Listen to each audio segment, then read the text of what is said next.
जैसा कि हमने अपनी पिछली वीडियो में जाना ऑटिज्म स्पेक्ट्रम के बारे में कि ये होता क्या है, इसके क्या लक्षण होते हैं और इसके क्या सिम्पटम्स देखे जा सकते हैं और कौन-कौन से रिस्क फैक्टर्स से होने की संभावना बढ़ती है।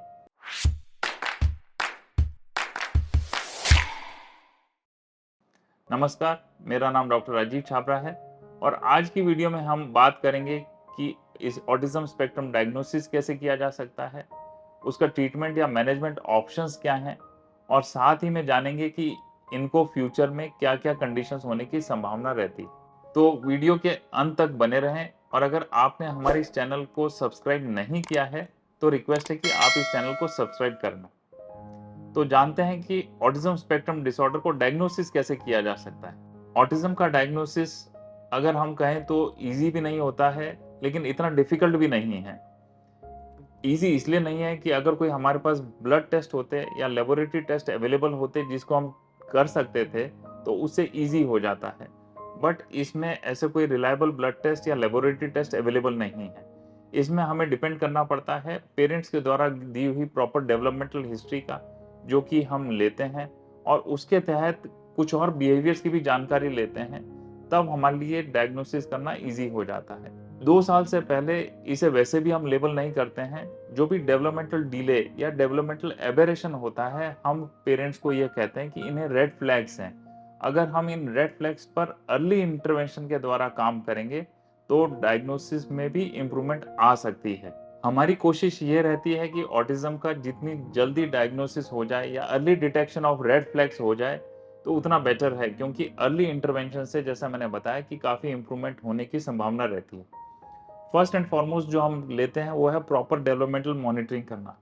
ये एक ऑनगोइंग प्रोसेस है, जैसे 6 महीने पे बच्चा बैठना शुरू किया कि नहीं किया, 9 मंथ्स तक विदाउट सपोर्ट बैठ रहा है कि नहीं बैठ रहा है, 1 साल तक खड़ा होना चालू हुआ कि नहीं हुआ।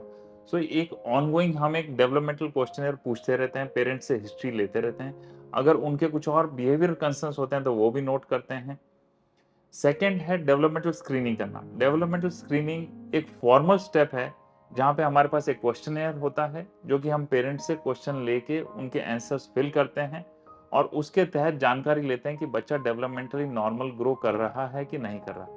एक ऐसा टेस्ट जो हम कॉमनली यूज़ करते हैं वो आइसा के नाम से जाना जाता है, which is ISAA, which stands for Indian scale for assessment of autism. जो दूसरे टेस्ट हम ले सकते हैं again for a developmental screening scenario in a child, which include DSM-5 criteria, जो कि एक स्टैंडर्ड माना गया है। एक दूसरा टेस्ट जो कि अवेलेबल है which is called as CARS, which is childhood autism rating scale, second version. इसके अलावा once the diagnosis is made, doctors also recommend few test which include hearing, speech assessment, language assessment, developmental level and other behavioural issues are being assessed. अब जानते हैं कि autism के लिए हम क्या-क्या मैनेजमेंट स्ट्रेटजीज या इंटरवेंशंस अपना सकते हैं। एग्जैक्ट ट्रीटमेंट अगर आप समझें कि क्या क्यूरेटिव होता है, ऐसा कोई एक मैजिक वॉन्ड नहीं है जिसको एम्प्लॉय करने से या यूज करने से आपका बच्चा ठीक हो सकता है। इसके लिए कई प्रोफेशनल्स का इन्वॉल्वमेंट आवश्यक होता है, which mainly include occupational therapy, ABA therapy, speech therapy, special educator. So depend करता है, जैसा हमने पहले कवर किया कि एक स्पेक्ट्रम है। स्पेक्ट्रम मतलब एक माइल्ड लेवल से लेके मॉडरेट से सीवियर भी हो सकता है। सो हर बच्चा डिफरेंट होता है और उसके लिए एक डिफरेंट स्ट्रेटेजी एम्प्लॉय की जाती है। किसी बच्चे को ABA की ज़रूरत हो सकती है, which is applied behavioural analysis therapy. किसी बच्चे को ऑक्यूपेशनल थेरेपी, किसी बच्चे को स्पीच थेरेपी की आवश्यकता हो सकती है। जब आपके बच्चे का एक फॉर्मल असेसमेंट हो जाता है, उसके बाद इन सब के असेसमेंट के द्वारा जो भी सहायता प्रोवाइड की जा सकती है ताकि बच्चा जल्द से जल्द इम्प्रूव हो सके, वो देनी चाहिए। अप्लाइड बिहेवियर एनालिसिस थेरेपी जो मैंने बताया, वो आपके बच्चे के बिहेवियर पे काम करता है। वहीं speech therapy works on language formation and word formation, while occupational therapy works on the sensory and physical aspect of your development of the child.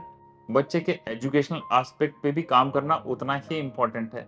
Educational approaches में मोर ओवर बच्चे की लर्निंग डिफिकल्टीज को समझकर उनको एक method के द्वारा teach किया जाता है, जिसे हम टीच मॉडल भी बोलते हैं, which is TEACCH, treatment and education of autistic and related communication in handicap children कहते हैं। बेसिकली इस मेथड में हमें स्पेशल एजुकेटर की मदद ली जाती है और एक ऐसा एनवायरनमेंट प्रोवाइड किया जाता है जहाँ पे बच्चे की लर्निंग आसान हो सके। नेक्स्ट है social relational treatment, which is focusing mainly on improving social skills and building emotional bonds.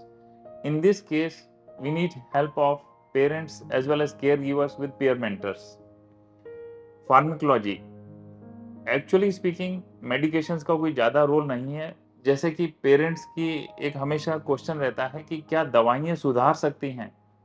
The problem is ऐसी कोई फार्माकोलॉजिकल सपोर्ट हमारे पास अभी नहीं है जो कि ऑटिज्म को क्योर कर सके। बट जो इसके साथ एसोसिएटेड सिम्टम्स होते हैं, जैसे कि हाइपर एक्टिविटी हो गया, या इंप्रूवमेंट इन फोकस हो गया, या सेल्फ हार्मिंग बिहेवियर हो गया, उनके लिए definitely there is role of pharmacology and drug support.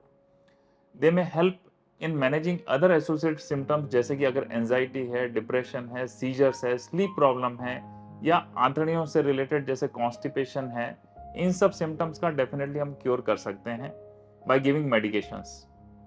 एक last but not the least psychological support की आवश्यकता रहती है, जिसे कि एंजाइटी है, डिप्रेशन है, ऐसा ये patients are much more predispose for all this disorders as well, जिनके तहत सीबीटी, जिसे कि हम कॉग्निटिव बिहेवियर थेरेपी भी बोलते हैं, वो प्रोवाइड किया जा सकता है। तो अब चलिए अपन जानते हैं कि ऑटिज्म स्पेक्ट्रम डिसऑर्डर के बच्चों को और कौन कौन सी कंडीशंस हो सकती हैं।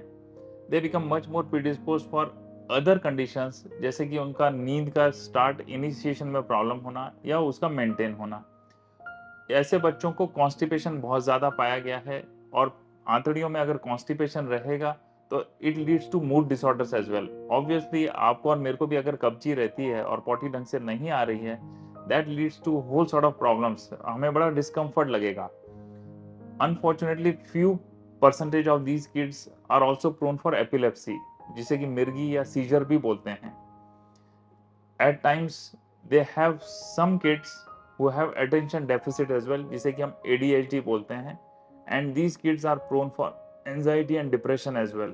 Later on in life, जो दूसरी mental health conditions जो इनको predispose हो सकते हैं, वो है obsessive compulsive disorder, schizophrenia और bipolar disorder। तो आज की वीडियो में हमने जाना कि ऑटिज्म स्पेक्ट्रम डिसऑर्डर को डायग्नोज कैसे किया जा सकता है, कौन कौन सी इंटरवेंशन स्ट्रेटेजीज अवेलेबल हैं, कौन कौन से ट्रीटमेंट प्लान अवेलेबल हैं जो कि एक बच्चे को दिए जा सकते हैं टू इम्प्रूव दो सिम्टम्स। अगर ये लेफ्ट अनट्रीटेड, अगर टाइमली इन सिम्टम्स को हम नहीं जानें और उस पर एक्शन न लें, तो और क्या क्या कॉम्प्लिकेशंस हो सकती हैं, क्या क्या बड़ी बड़ी बीमारियां मेंटल हेल्थ रिलेटेड बन सकती हैं। पीडियाट्रिशियंस का रोल होता है बच्चे का होलिस्टिक असेसमेंट करना। तो जब भी बच्चा वैक्सीनेशन के लिए आता है, तो एक पीडियाट्रिशियन की रिस्पॉन्सिबिलिटी होती है कि उनका ग्रोथ एवं डेवलपमेंटल एस्पेक्ट पे भी तवज्जो दें, और साथ ही साथ उनको प्रॉपर न्यूट्रिशन एडवाइस भी साथ में दे दिया जाता है। इस असेसमेंट में जो मैंने देखा है अपनी प्राइवेट प्रैक्टिस में कॉमनली सीन, कि both the parents are working and the child is being ignored at home. तो अगर घर में मेड है या कोई ग्रैंड पेरेंट्स हैं, तो उनकी प्रेजेंस में बच्चे को इन्वॉल्व करने की बजाय वो उनको आजकल आईपैड, लैपटॉप या मोबाइल या ऐसी चीज़ें जो कि मीडिया से रिलेटेड, जिनसे डोपामिन फुलफिल होता है, वो दे दी जाती है। सो इसके तहत बच्चे का आपसी इंटरेक्शन नहीं होने की वजह से वो सिर्फ वन वे कम्युनिकेशन हो रहा होता है। तो मैंने अपनी प्रैक्टिस में ये देखा है कि autism incidence has increase significantly. और मैंने जब पेरेंट्स को बोला कि ये इसके लिए one of the common reason is आपके बच्चे का increased exposure to all this media and gizmos, जब उन्होंने मेरी इस एडवाइस पे काम किया, अपने बच्चे के साथ इंटरेक्शन इंक्रीज किया, तो उस बच्चे में ऑटिज्म के सिम्टम्स में काफ़ी इंप्रूवमेंट आया। तो अगर आपको ये वीडियो पसंद आई है तो आप अपने लव्ड वंस के साथ शेयर करें। चैनल को अभी तक सब्सक्राइब नहीं किया है तो चैनल को सब्सक्राइब करें। मिलते हैं अगली वीडियो में। धन्यवाद।